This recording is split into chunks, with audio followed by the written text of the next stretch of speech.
I have finally gotten around to getting a new studio chair. If you're using a knife like me, you want to be careful. You don't want to cut yourself and you don't want to damage the chair. When I opened the box, this was right on top. You got the whole chair back here.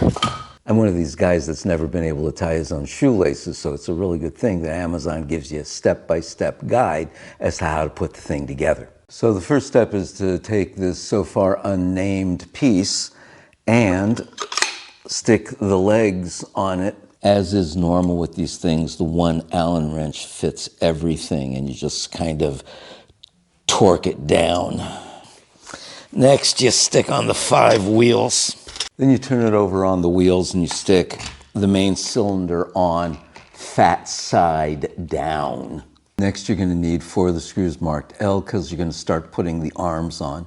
I'm doing it slightly different from the diagram so that you can see more easily how it's done.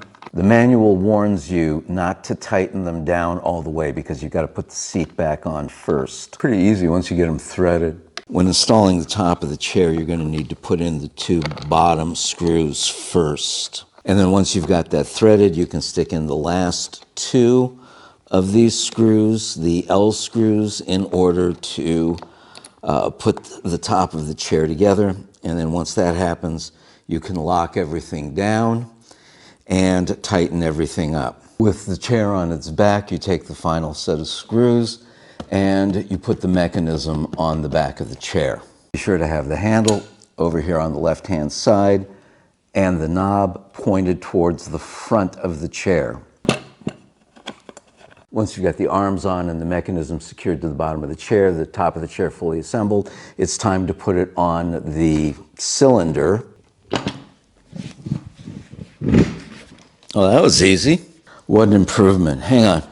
It was super easy to build, even for a guy my age, even for a guy with as little coordinated talent as I have. It is much nicer to sit in than I thought it would be. The material feels great and it seems like it would be easy to clean. I hope I don't really have to find that out. All the plastics on the chair are decent plastics. I mean, everything is just really nice. I bought this chair with my own money. Amazon did not send it to me. I honestly think that it was a great value. This is going to be so much more comfortable for me.